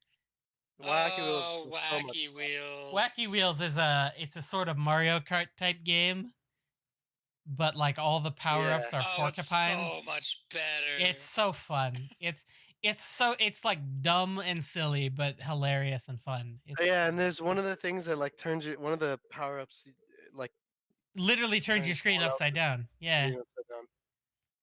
Yeah. Blake Stone, Planet Strike, Boppin'. That looks radical. Rise of the Triad, Terminal Velocity. So this is when they started to introduce 3D realms. Realms of Chaos, which actually, amazing game, that one. Xenophage, Alien Bloodsport, Duke Nukem 3D, Death Rally, Star Gunner, Shadow Warrior. I'm just seeing the first chapter enter the wing. Balls of Steel, Max Payne, Max Payne 2, The Fall of Max Payne, Duke Nukem Mobile, Duke Nukem Mobile, Duke Nukem Mobile, Bikini Project. Oh boy. That name. Prey, Duke Nukem Forever, Bombshell, Rad Rogers World 1, Grave Ball, Zeke, Ion Fury, Ghost Runner, Wrath, Aeon of Ruin, Kingpin Reloaded, Graven, Core Decay, and Sin Reloaded. And I believe, what was it we were talking about? Ion Fury was released in 2019.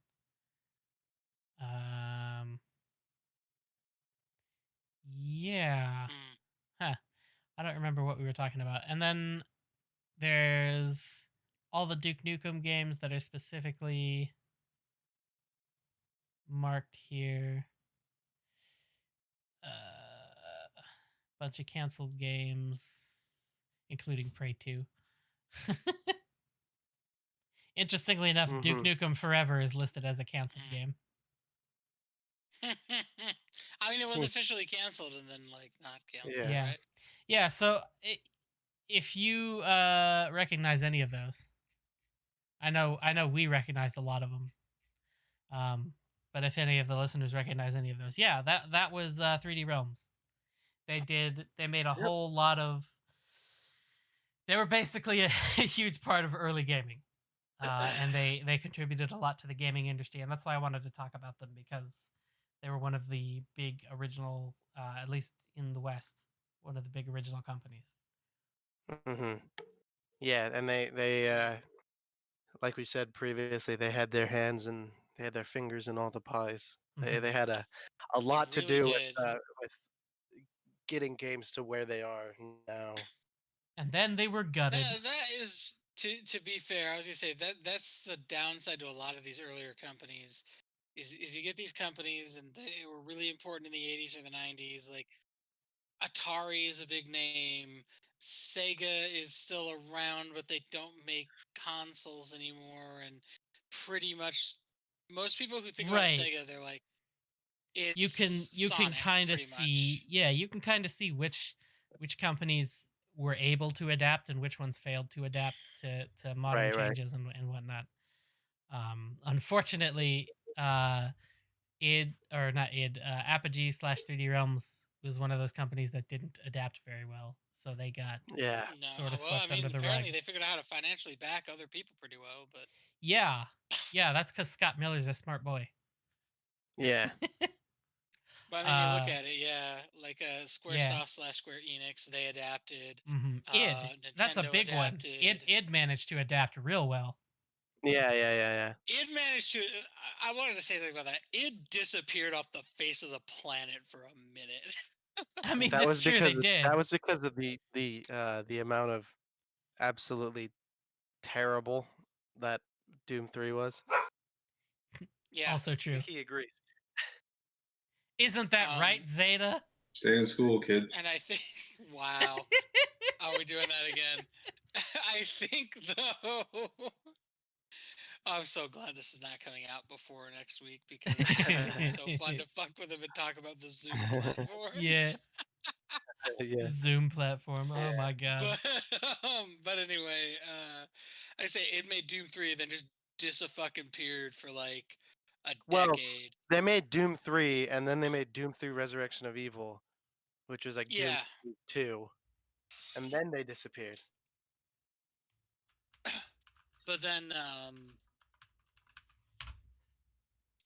what's the word I'm looking for? So like they disappeared, and during that disappeared time, they got bought out by ZeniMax. Mhm. So now, after getting bought out by ZeniMax, they get partnered with Bethesda, who also is owned by ZeniMax, to create the new Doom games. And with that partnership, the new Doom games fucking rock. Also, they're the only things keeping Bethesda alive right now because the public is eating them alive. So Wow. can I Yeah, I just wonder why. Yeah, can I just I'm looking at the list of id games. I know it's a little bit off topic, but Doom 3 was in 2004. And between Doom 3 and Doom 2016, the games released by id, Doom RPG for mobile, Orcs and Elves for mobile, Wolfenstein RPG for mobile, Doom 2 RPG for mobile, Quake Live for mobile, Rage Mutant Bash TV for iOS, and then they made Rage, and that did marginally well. Oh yeah, it made Rage. That's true. And that was in 2011. So keep in mind, Doom 3, 2004, and then the next big title, right. 2011. So yeah, they disappeared for a minute, and then after 2011, their next release was Doom in 2016. Yeah. So they didn't do much for that amount of time. Yeah. Yeah. I mean, to be fair, game development times have gone way the fuck up. Right, but also all of those games in there they're all just mobile games that you've never heard of. Yeah. Yeah, exactly. And apparently they're all code developed with EA. That explains a lot. Yeah, it sure does. Anyway, I recently heard, I think it was on the Russian Badgers channel, one of his friends said, EA Sports, what a disappointment. Yeah, basically. Or something like that. I don't remember exactly what it was. That's a company who was like, adapting to newer models means just making them pay for everything. Yeah. Yeah. Dave, I'm going to point this out to you. Do you remember the game DLC Quest? Yeah. That's EA. Oh, yeah. That's really entirely EA. What, you want to move left? I mean, that'll be $5. I was gonna say, like, if anybody really wants to like play a game that just encapsulates corporate greed these days, that is a perfect game to play.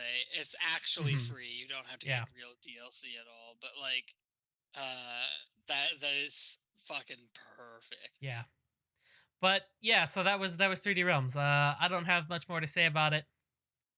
I don't think either of you probably have anything else to say about it either. No, I think that about covers it. I mean, yeah, I was gonna say, like, I really enjoyed Raptor Call of the Shadows. There's not a lot to say about it. It's a bullet hell game. I love Terminal Velocity, Raptor Call of the Shadows. Big name, and we kind of covered how Duke Nukem was an '80s action hero character that was like so damn cool, but is now the most like insensitive prick in existence. Yep. Right. Yeah, so we about covered everything, I think. So. Yeah, just about, yeah. So, that's been the tutorial on 3D Realms. if you learned something, let us know what you learned, because I have no idea. Yeah, same. What do I you learned think? a lot because all that stuff about years and shit. Hey, Zeta, what do you think they learned? Stay in school, kids. Wow, Zeta, how informative. Thank you for your comment. Say goodbye now, Zeta. No. Stay in school, kids. Oh man, you're gonna have to. I'm gonna have fun with that later. All right, goodbye, everybody. Peace out. You're not gonna say anything, Dave? My fucking mic cut out. My Oh, bad. okay. It dropped. Okay. I leaned back and it fell off my Okay. desk. Okay, What are we doing? Say goodbye. Oh, yeah, bye-bye.